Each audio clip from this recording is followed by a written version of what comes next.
Assalamualaikum warahmatullahi wabarakatuh. Hai sahabat Dokter Uner TV, jumpa lagi bersama dengan saya Dr. Mary di episode Dokter Edukasi di platform kesehatan Fakultas Kedokteran Universitas Airlangga dan RSUD Dr. Sutomo. Di setiap minggunya kita akan menampilkan episode-episode menarik seputar kesehatan dan kegiatan-kegiatan seru di FK Uner. Jadi agar tidak tertinggal update-nya, jangan lupa untuk subscribe YouTube kami di Dokter Uner TV dan follow juga Instagram kami di @dokteruner_tv dan FK_Uner. Di beberapa bulan terakhir, kembali kita dikenalkan dengan hasil kemajuan dari ilmu pengetahuan dan teknologi yang dipercaya dapat membantu kita untuk mengatasi salah satu penyakit infeksi, yaitu tentang bakteri Wolbachia dalam kemampuannya menanggulangi penyakit demam berdarah. Ada dua topik besar di episode kali ini, yaitu tentang demam berdarah dan bakteri Wolbachia. Oleh karena itu langsung saja kita undang dua pakar di bidangnya, yaitu Dr. Tripudi Asmarawati, spesialis penyakit dalam, konsultan penyakit tropik infeksi, dan Dr. Agung Dwi Wahyu Widodo, Master of Science, Magister Kedokteran Klinik, spesialis mikrobiologi klinik, konsultan. Oke, Assalamualaikum warahmatullahi wabarakatuh, Dr. Tripudi. Waalaikumsalam warahmatullahi wabarakatuh. Dan Dr. Agung. Waalaikumsalam warahmatullahi wabarakatuh. Insya Allah dalam keadaan sehat nggih kita semua di sini dan terus semangat untuk sharing bersama dengan teman-teman ya dok. Ya, siap. Siap. Ya oke dokter, kembali ke topik tentang bakteri Wolbachia dan demam berdarah. Kalau untuk demam berdarah pasti semua sudah sangat familiar ya dokter tentang penyakit ini. Iya. Tapi iya, tidak ada salahnya untuk kita menyamakan persepsi kembali dokter tentang penyakit demam berdarah. Mohon penjelasannya kembali tentang tanda dan gejalanya penyakit demam berdarah ini dokter. Iya, baik Dokter Mary. Jadi demam berdarah ya, atau yang kita kadang juga sebut DHF, dengue hemorrhagic fever atau dengue fever. Kalau yang secara umum kita nyebutnya demam berdarah, itu adalah suatu penyakit yang disebabkan oleh virus dengue, di mana virus dengue-nya itu dibawa oleh nyamuk Aedes aegypti. Kemudian penularannya lewat gigitan nyamuk. Jika seorang manusia tertular akibat gigitan nyamuk tadi, keluhannya bisa terjadi demam. Demamnya biasanya nggak sampai 7 hari, rata-rata 3 sampai 4 hari. Kemudian juga ada juga yang mengalami keluhan nyeri otot, nyeri kepala, nyeri di belakang mata. Kemudian yang khas lagi dari demam berdarah ini adalah ada trombositopeni dan ada manifestasi perdarahan, serta yang membahayakan adalah kalau sampai terjadi shock yang kita juga sebut sindroma shock dengue. Kurang lebih itu Dokter Mary. Ya baik, itulah tanda dan gejala dari penyakit demam berdarah dengue. Iya. Untuk angka kejadian dari DB di Indonesia belakangan ini, apakah ada informasi dokter? Ya, jadi kalau dengue sendiri itu sejak tahun 60-an tuh ya, 1960-an sampai sekarang itu selalu ada kasusnya, fluktuatif ya Dokter Mary, meskipun cenderungnya makin lama makin naik. Kayak yang di tahun 2022 itu ada sekitar 150.000 kasus ya. Kemudian kalau yang sejauh ini sampai 2023 itu ada sekitar 50.000 kasus gitu, dengan case fatality rate-nya sekitar 0,17%. Oke, case fatality rate memang terkesan kurang dari 1%. Iya. Tapi tetap saja itu adalah nyawa ya dokter yang harus Betul, kita selamatkan. Iya. Untuk kota dengan kasus dengue terbanyak, apakah ada informasi dokter di Indonesia sejauh ini? Iya, sejauh ini yang dilaporkan terbanyak itu memang di Bandung, Dokter Mary. Baik. Dokter Bandung, kemudian ada di Jakarta, sama di Denpasar. Ya, berarti sekitaran Pulau Jawa dan Bali, dokter ya. Iya, betul. Dan mungkin itu juga yang menjadi salah satu alasan Kementerian Kesehatan mengadakan penyelenggaraan pilot project implementasi Wolbachia sebagai inovasi penanggulangan demam berdarah. Proyek penelitian dengan skala besar ya, yang dilakukan juga sebenarnya di beberapa negara. Jika saya tidak salah, begitu ya, Dokter Agung ya? Iya, benar sekali. Dan teknologi Wolbachia ini yang diangkat juga menjadi bagian integral dari strategi nasional pengendalian demam berdarah di Indonesia. Tentu kita harus paham dokter sebagai salah satu negara yang ternyata dipilih untuk menjadi bagian dari pilot project ini. Tentang si Wolbachia ini dokter. Ya. Nah, Jadi teknologi yang dikembangkan ya untuk menekan jumlah nyamuk di populasinya ini salah satunya adalah menggunakan bakteri Wolbachia. Jadi masyarakat kadang-kadang salah kaprah. Jadi Wolbachia dianggap adalah suatu virus, ya. Karena beberapa tahun ini kita sangat trauma dengan SARS-CoV-2, sehingga kalau ada hubungan dengan virus-virus, wah ini menakutkan. Jadi Wolbachia ini adalah bakteri yang tinggal di dalam sel, ya. Jadi kita menyebutnya sebagai intrasel. Kenapa ini menjadi sangat penting? Karena orang menganggap bahwasanya kalau seandainya Wolbachia ini masuk ke dalam tubuh, kemudian mereka menyebar, dan ini bisa ditularkan ke satu orang ke orang lain. Tapi perlu kita ketahui bahwa Wolbachia ini tidak menginfeksi mamalia, ya. Jadi selama ini kita dapatkan pada invertebrata, ya, cacing, kemudian pada krustasea, kemudian pada serangga itu, ya, terutama nyamuk, kemudian lalat, nah seperti itu. Jadi belum pernah kita dapatkan kasusnya menginfeksi mamalia, terutama walaupun mamalia yang kecil sampai yang besar, seperti itu. Jadi mereka memang menginfeksi pada avertebrata itu. Oke, berarti Wolbachia ini bukanlah bakteri yang baru, tapi Iya. mereka adalah flora normal di Iya. serangga. Iya, jadi kalau seandainya kita cari di populasi, ya kita dapatkan sekitar 50-60% populasi mereka pada hewan-hewan ini memang. Nah, tapi ada yang terinfeksi, ada yang tidak, ya. Jadi tentunya bisa kita cari, dan ini sudah banyak kita dapatkan di populasi, ya. Seperti itu. Jadi kenapa saat ini diterapkan kembali, dibuat, ya. Tujuannya adalah ya sama seperti yang terjadi di populasi. Targetnya adalah nanti membuat si hewan yang terinfeksi ini, ya, tidak menimbulkan infeksi lebih parah, ya, dengan menularkan virus atau cacing itu.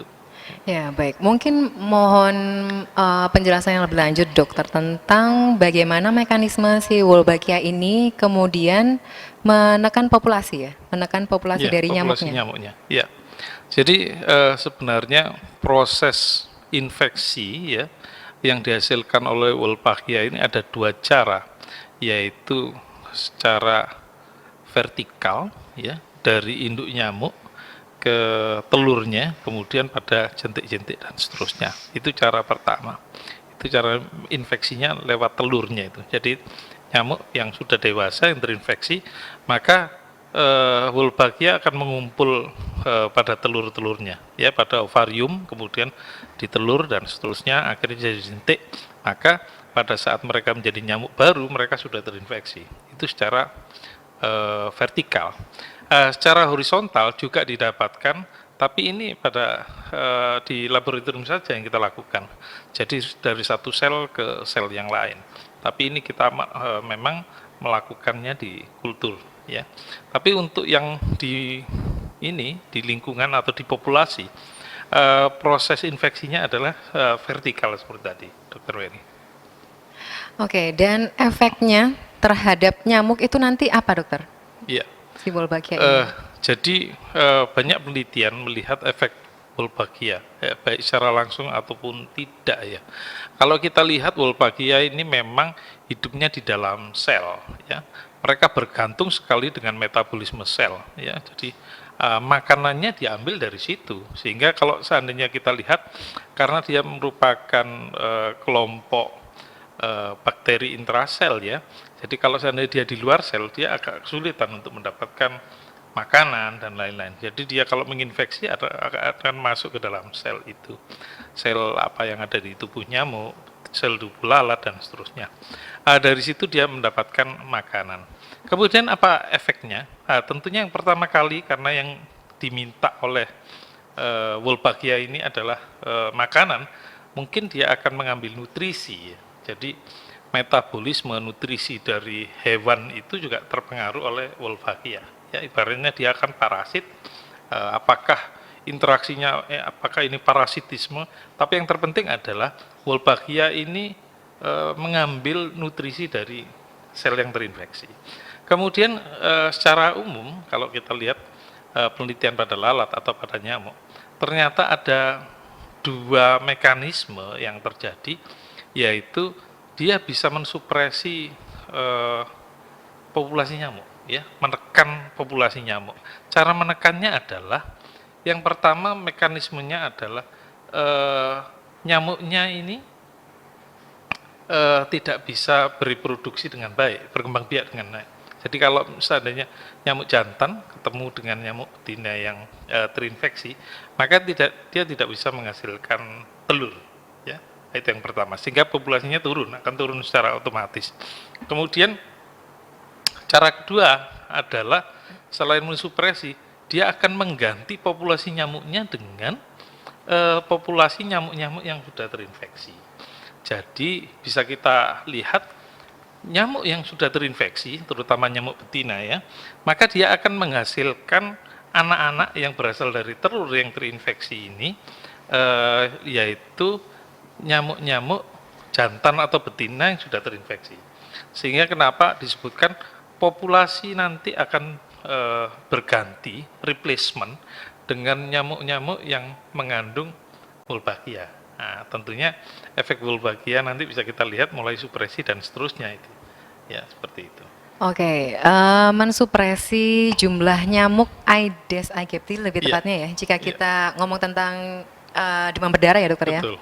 Dengan harapan jika vektornya menurun, maka angka kejadian juga menurun. Ya, betul. Oke, mungkin mohon izin saya kembali ke Dokter Tripudi, izin mencocokkan dokter dengan yang sudah terjadi di Yogyakarta. Iya. Nah, mohon informasinya waktu itu sejauh yang kami ketahui sudah dilakukan di Yogyakarta pelepasan nyamuk berwolbachia ini ya dokter. Iya, betul dok. Jadi pilot projectnya sudah dilakukan di Jogja dan penelitiannya itu juga sudah terpublikasi juga ya di jurnal.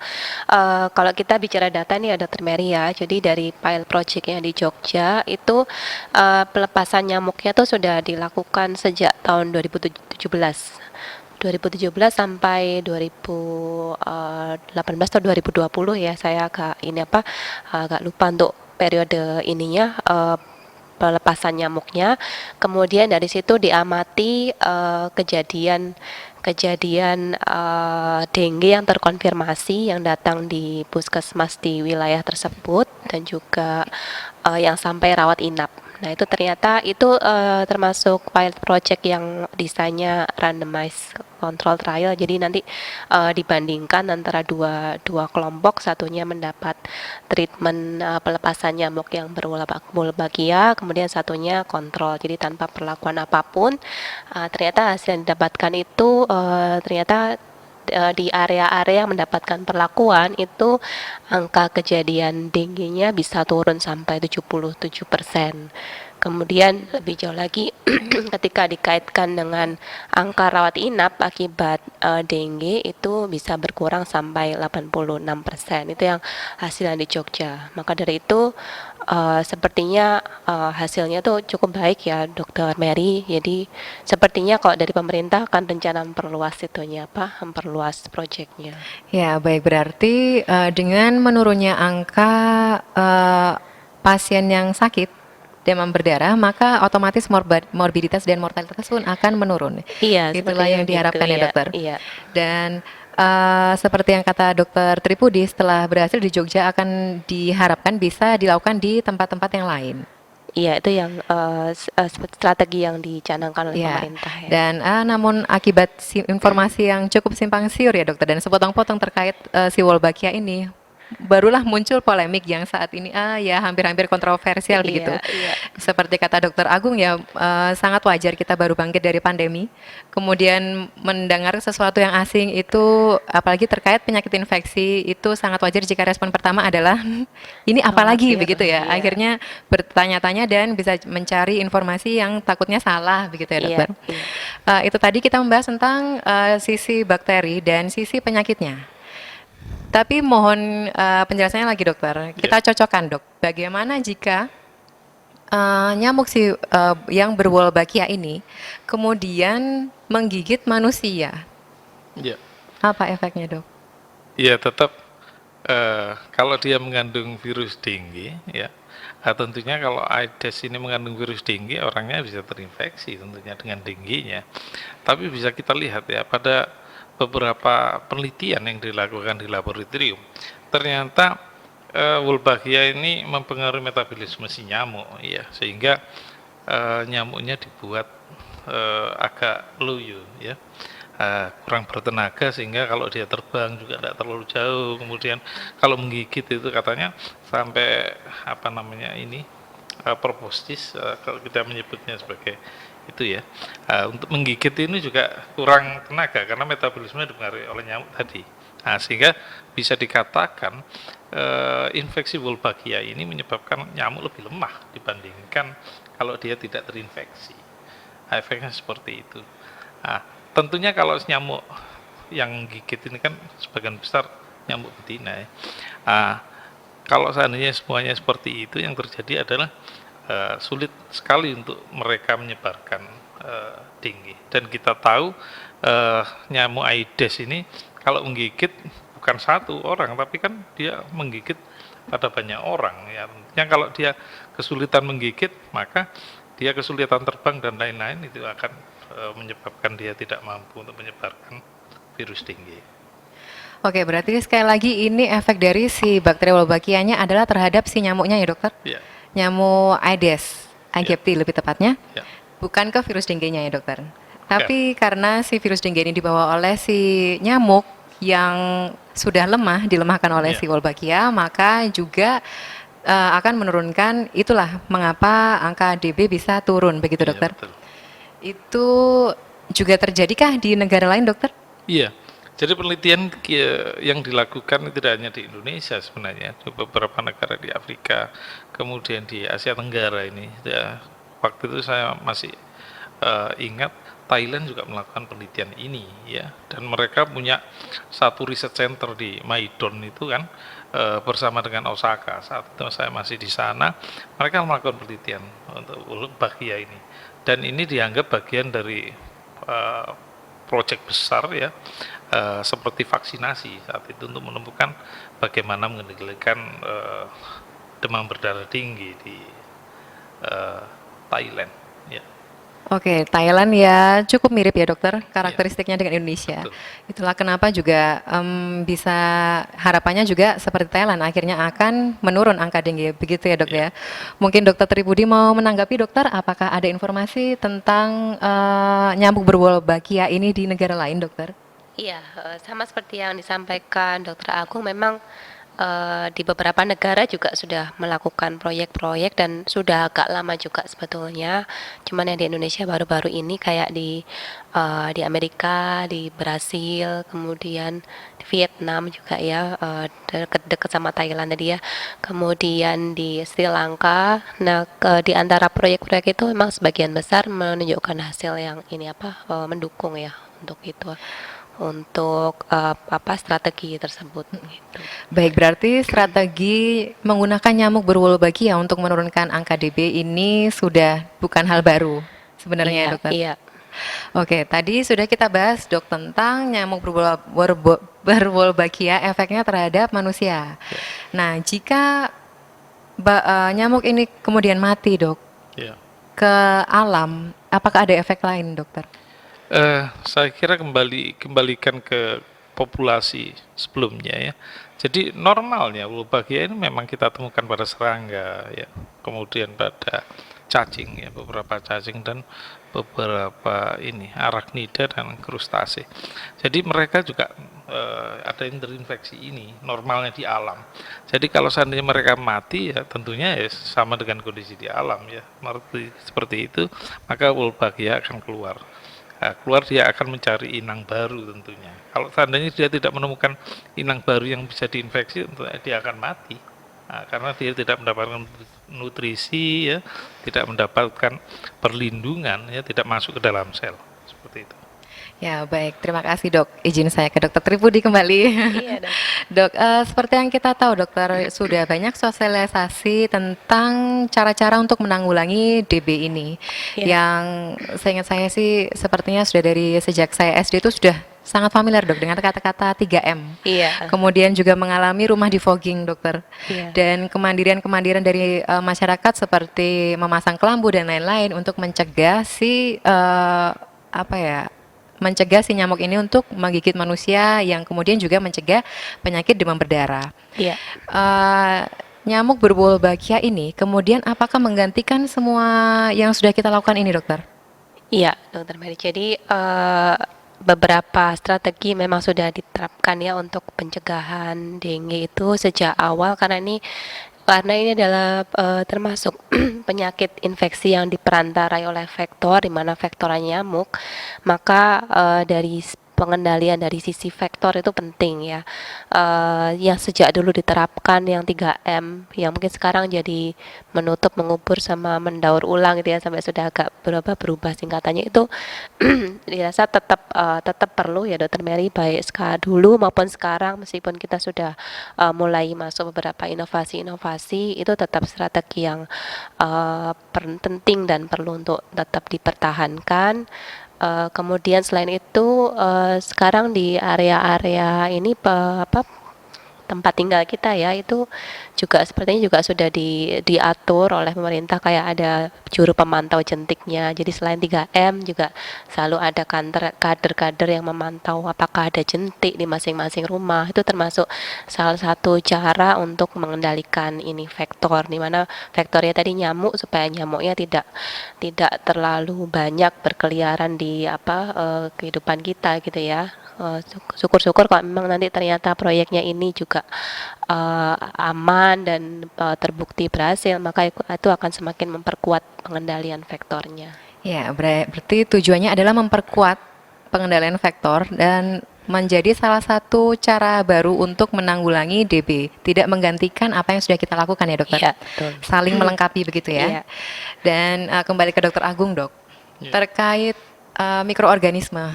Iya. Ini belakangan ini sangat ditakutkan, Dok.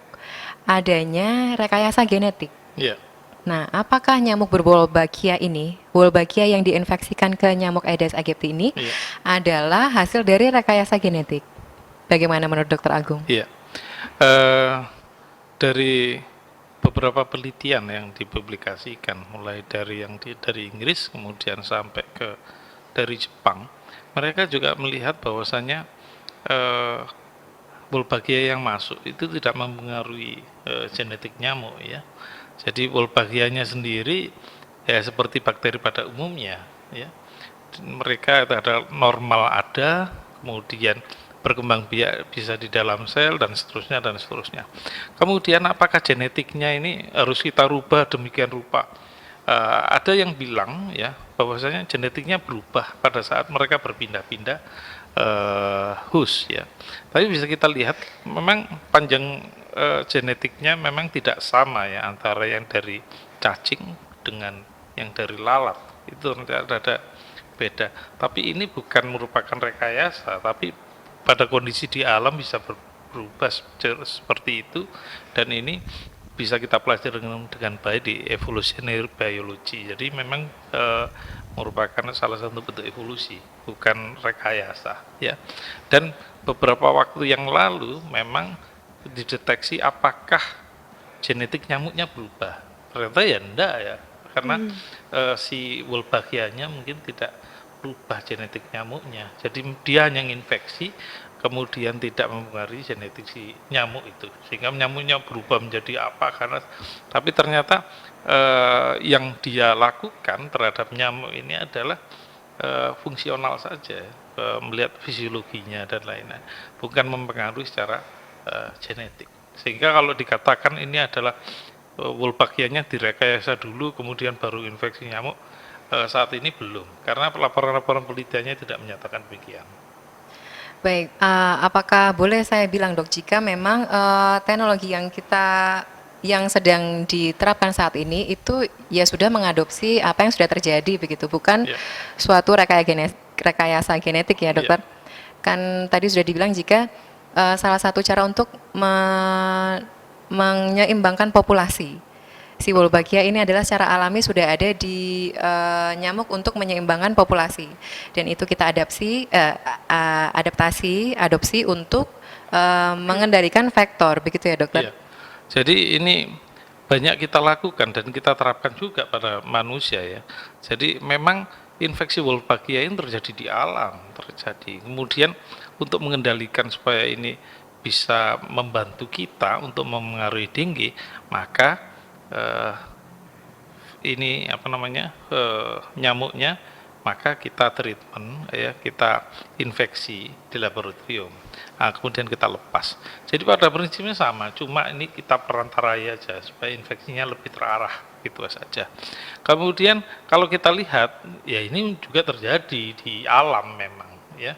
Nah, kemudian metode seperti ini juga kita lakukan juga di tubuh kita ya, terutama pada penanganan kanker. Jadi kalau saya mau menganalogikan, sama kita mengambil sel tubuh dari sel imun terutama pada penderita kanker, kemudian di laboratorium dibiarkan, kemudian mereka dilatih sel imun itu untuk kemudian dipaparkan dengan antigen kankernya. Nah, setelah itu mereka berjumlah banyak, kemudian disuntikan lagi ke dalam tubuh penderita kanker. Ini yang dilakukan adalah sebenarnya suatu bentuk terapi sel ya, tapi menggunakan sel tubuhnya bukan sel tubuh orang lain.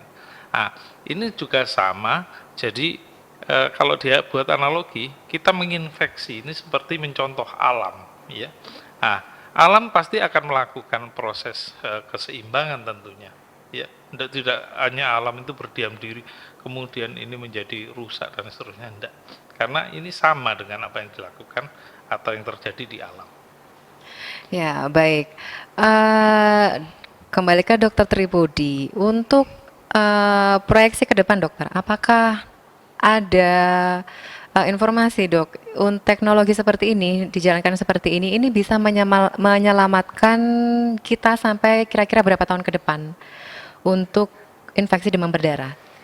Ya, baik Dr. Mary. Jadi kalau untuk dikatakan menyelamatkan sampai berapa lama itu ya, itu memang belum ada, sejauh ini belum ada data perlindungannya berapa lama. Tapi untuk ada beberapa negara yang bahkan sudah menerapkan strategi serupa, itu memang ada yang berbeda-beda. Ada yang menerapkan yang diberi Wolbachia hanya nyamuk jantannya aja, ada yang nyamuk jantan dan nyamuk betina gitu. Tapi misalnya yang diberikan bakteri Wolbachia itu adalah nyamuk jantan, itu kadang-kala strateginya perlu perlepasan berkala gitu Dokter Mary. Jadi untuk efek proteksinya berapa lama itu masih belum dapat dipastikan. Mestinya ya tergantung masa hidup nyamuknya juga ya, masa hidup nyamuknya Wolbachia itu ketika populasinya dirasa sudah turun ya mungkin bisa bisa dilepaskan lagi gitu. Ada beberapa yang menerapkan seperti itu gitu. Ya, baik, berarti ini proyek jangka sangat panjang ya dokter, dan ya tetap sekali lagi yang kita harapkan adalah manfaatnya untuk menyelamatkan berapapun nyawa manusia, walaupun kembali lagi mungkin case fatality rate-nya di bawah 1% dokter, tapi tetap itu adalah nyawa manusia yang perlu diselamatkan gitu. Dan ini sangat menarik sekali topik tentang Wolbachia ini, apalagi di antara dua narasumber yang oke ya, dari Dokter Tribudi dan Dokter Agung.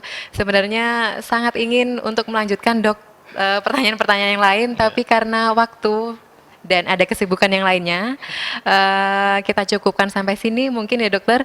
Tapi sebelum kita tutup, dok, mungkin dari Dokter Tribudi ada pesan-pesan untuk sahabat Dokter UNER TV, dokter silakan. Ya, baik Dr. Mary. Jadi untuk sebagai ringkasan juga ya Dr. Mary ya. Jadi kalau dari sisi penyakitnya, demam berdarah, dengue atau DHF, itu kalau kita bicara mengenai strategi pencegahannya, tentu erat kaitannya dengan penyakit infeksi pada umumnya, di mana tentu ada 3 faktor yang saling terlibat dan berkaitan, yaitu faktor agentnya atau penyebab infeksinya, kemudian faktor pejamunya atau hostnya, dan lingkungan. Kalau dalam hal dengue, maka untuk strategi pencegahan dari sisi agentnya antara lain adalah modifikasi pengendalian agar virusnya tidak menyerang hostnya gitu ya. Mungkin ini termasuk strategi yang bisa diterapkan, yaitu yang dari nyamuk Wolbachia itu sebagai salah satu implementasi pada sisi agentnya. Kemudian kok dari sisi hostnya tentu erat kaitannya dengan tata laksana yang optimal. Biasanya kalau demam berdarah maka kita perlu observasi dan monitoring yang ketat. Kemudian dan ini juga yang baru-baru juga dikembangkan, yaitu ada vaksinasi untuk dengue yang sudah mulai bisa diakses untuk individu-individu yang rentan. Kemudian untuk pencegahan dari sisi environment-nya tentu adalah salah satunya pengendalian vektor tadi, termasuk strategi 3M, itu juga salah satu cara untuk mengendalikan kasus dengue. Mungkin dari saya gitu, Dokter Mary. Baik, terima kasih Dokter Tribudi. Kemudian Dokter Agung, Dokter, mungkin ada pesan-pesan kepada sahabat Dokter Uner TV, Dokter? Iya, Bapak dan Ibu sejawat, tentunya informasi tentang teknologi baru ya, kemudian penelitian baru ini harus benar kita dapatkan pada sumber yang tepat. Kadang sesuatu hoax itu menjadi fakta kalau seandainya diteruskan atau diulang-ulang beberapa kali. Jadi tentunya kita harus tunjukkan bahwasanya fakta itu memang kita butuhkan ya, supaya mendapatkan tingkat kebenaran yang sesuai dengan informasi yang banyak tersebar, tidak hanya di dunia ilmiah ya, tentunya juga di medsos. Kita harus pastikan bahwasannya apa yang beredar itu adalah sesuai dengan kebenaran dan bukan merupakan hoax, gitu aja ya. Ya, oke, terima kasih. Oke, sahabat Dokter Uner TV, di episode kali ini kami harapkan semua pemirsa dapat melakukan filtering isu secara mandiri, begitu Dokter mungkin ya. Dan kembali kita ingatkan, jika ini adalah pilot project ya Dokter, yang tentu saja sangat kita nantikan hasil penelitiannya tentang pelepasan nyamuk berwolbachia ini di Indonesia, karena setiap negara pasti punya karakteristik masing-masing, begitu ya Dok. Dan juga mengingatkan kepada seluruh sahabat Dokter Uner TV untuk membuka diri dan pikiran untuk kemajuan ilmu pengetahuan dan teknologi yang sangat dinamis. Oke, sekali lagi terima kasih atas waktunya Dokter Tribudi dan Dokter Agung yang selalu kita repoti ya Dokter. Kepada Dokter Tribudi dan Dokter Agung saya minta maaf jika ada kesalahan, kepada seluruh sahabat Dokter Uner TV yang menonton juga. Ketemu lagi di episode berikutnya. Jadi agar Anda tidak tertinggal update-nya, jangan lupa untuk subscribe di YouTube kami di Dokter Uner TV dan Instagram kami di @dokteruner_tv dan @fk_uner. Baik, saya Dokter Mary dan seluruh kru yang bertugas mohon pamit. Assalamualaikum warahmatullahi wabarakatuh. Waalaikumsalam.